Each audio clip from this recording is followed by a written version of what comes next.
Hey there, folks. Welcome to Spectrum Pulse. We talk about music, movies, art, and culture. And today we're going to be talking about the newest album from Weezer called OK Human.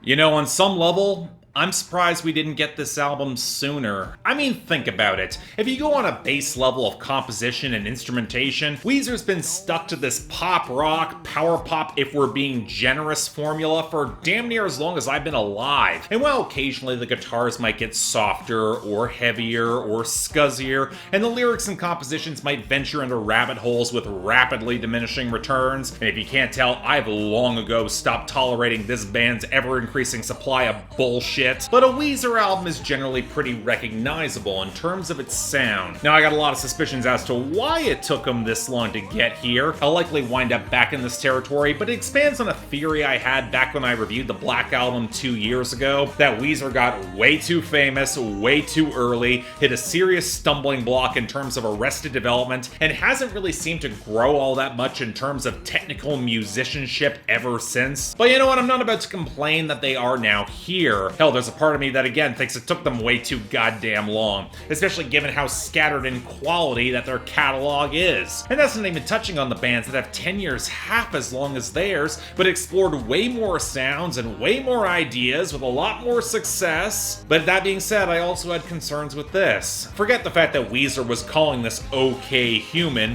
which, regardless about what you think about Weezer, a Radiohead parallel is not a comparison they're likely to pull off well, especially to that album. But this also came again as an album before the planned Van Weezer, which was looking for them to go hard rock in parallels with Van Halen. And even if I was open to the change in sound and the plan to record with an orchestra at Abbey Road, I couldn't shake this weird sinking feeling when the Teal album got pushed ahead of the Black album, where instead of the promised project, we got a diversion. We got asked to push our attention elsewhere. I don't know, maybe Rivers Cuomo should stop making promises, but on another level, if you can't tour the arena-ready songs promised on Van Weezer, maybe this makes sense? And who knows, when bands bring in the strings, that usually implies some aspirations towards growth or maturity. And maybe that sets the expectations way too goddamn high, but alright, what the hell.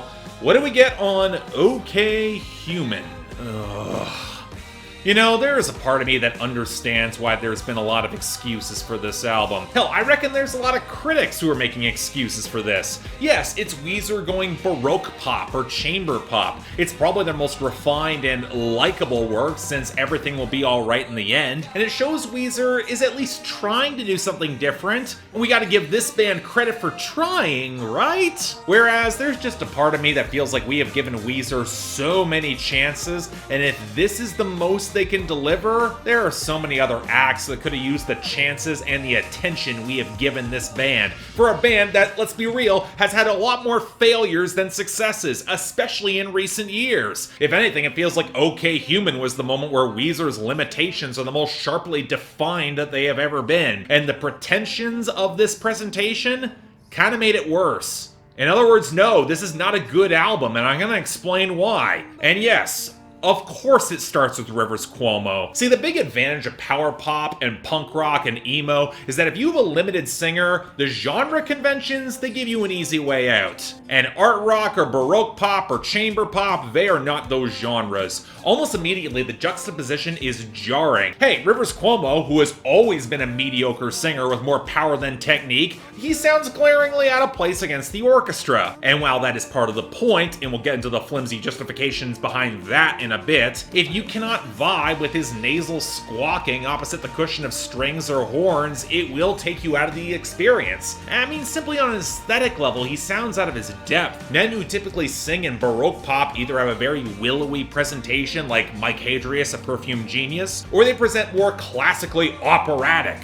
which means when you see a lot of symphonic metal, and even when it translates to a lot of dirty vocals, there's at least more power there. Rivers Cuomo, on the other hand, sounds perpetually awkward. It reminds me of all things of the Tom Green movie Freddy Got Fingered, because there is a scene in that movie where Tom Green and Rip Torn, rest in peace, are having a fight in a fancy restaurant, and they're constantly drawing attention to how cheap and thin the juxtaposition is. Ooh, they're fighting in a fancy restaurant! and it feels just as true here. Even if the joke might be honest, it's stale. And it's not saying that Rivers Cuomo isn't trying. He clearly wants to bring a little bit more theatrical polish and a very mid-2000s vibe, but he's no Brendan Urie or Josh Ramsey, and it's hard to ignore how limited of a singer he is. And it's not like the backing vocals are giving him much help in the arrangement. And this only gets more frustrating because for a lot of these songs, the orchestral backdrop sounds really damn good. The strings are lush and well arranged, and then they balance out the upright bass and the woodwinds effectively, without letting a lot of the horns overpower the mix. And they add enough texture to the lead melodies to highlight that Rivers Cuomo can still write a catchy melodic hook, if nothing else. There's definitely a factor of diminishing returns with the orchestra. It's common in baroque pop or symphonic metal that said orchestra is often best used to accentuate and amplify moments of climax rather than be a more constant presence here. And I gotta be honest, I don't think Weezer is getting the most out of the arrangements or doing anything that's all that innovative beyond just having the orchestra fill in for all the riffing. But you know what, for once, I don't have to point to the production as a major issue on a Weezer album, and that's a plus. I wasn't always the biggest fan of how Jake Sinclair produced the White Album, but he's fine with this, with the exception of some of the backing vocals on Alu Gobi that sounded a bit more synthetic than they should in this mix, and you would think that the piano line would have way more focus on playing my piano. I also think it helps that the album's a bit shorter. Albums that use orchestras like this can run into a bad case of the bloat, and Weezer keeping this around a half hour is appreciated, even if I do get the impression the album can start running a little bit together or out of ideas, staying solely in this sound by the second half. That being said, I do think the choppier cellos lead to some good flow in between Alu Gobi and Grapes of Wrath, and I thought they sounded good on screens, and there's some nice sweetness to the arrangement of numbers that I didn't mind.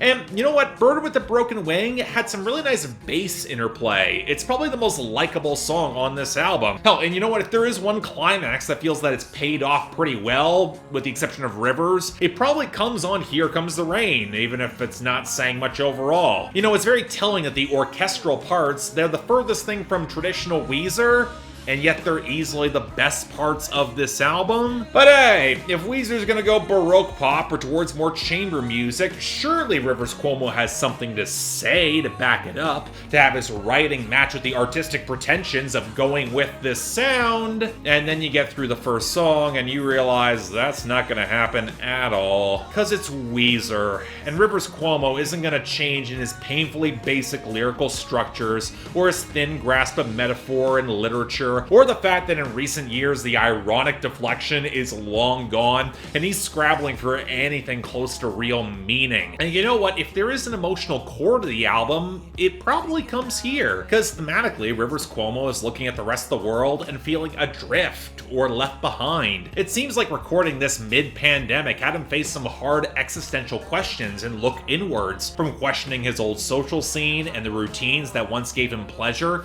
to a relationship to which he seems all the more insecure more than ever before, all the way to his questions about what his legacy might be. And with the final melodic motif of the album reflecting back to the Sweater song, which is on the Blue album, it is kind of bleak in feeling that he will always be defined by his first work. And even if he might find escape in Flights of Fancy or playing his piano, the album finishes on images of oubliettes and tar pits. And for, you know what, a brief moment, I get that existential alienation that was at the root of OK Computer, and I see the parallel and idea and maybe some of the awkwardness of the execution, if nowhere else. And this is where Rivers Cuomo hits a point that feels almost too honest and in a really ugly way. Because then you get the songs where he bemoans people chasing the numbers and getting lost in screens, and while it's very easy for me to go, okay boomer, when he then references Blackpink, Rivers Cuomo is also more Gen X.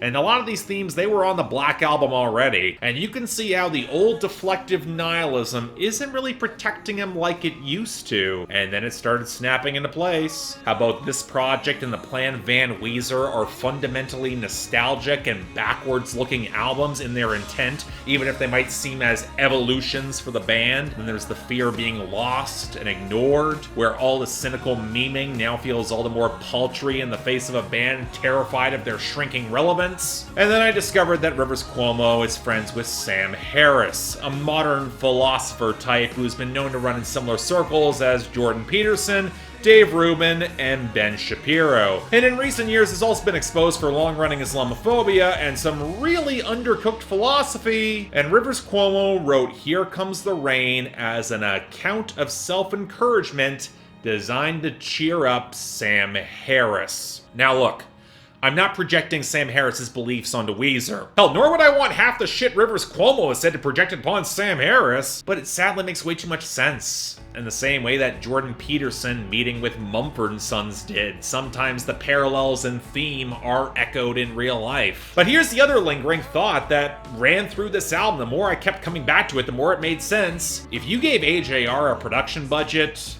they would not sound all that far removed from Weezer on OK Human. I mean, think about it. Unimpressive and nasal vocals that don't match the theatrical production, an awkward white bread stiffness that can't pay off the attempts at bombast, lyrics that highlight the raging insecurity of their frontman and the inability to grow up and face the passage of time, so they retreat into nostalgia and pop culture references. Hell, I don't even need to point to Rivers Cuomo showing up on AJR's best song, Sober Up, as an example of that. Look at Grapes of Wrath on this album, where with its frequent references to Audible ebooks, how is it all that far removed from when AJR went chasing for ad buys with Beats by Dre? I mean, the parallels are stark nowadays. Weezer certainly didn't start there, but 20 plus years later, it's hard to argue they aren't in this ballpark. And while overall, they're just better at it because of slightly sharper compositions and being able to actually afford the orchestra in Abbey Road, can we really argue in good faith that Weezer hasn't made as many bad taste decisions as AJR over the past 20 years? I mean, AJR just crammed in more of them in less time, so they're more noticeable. But with OK Human,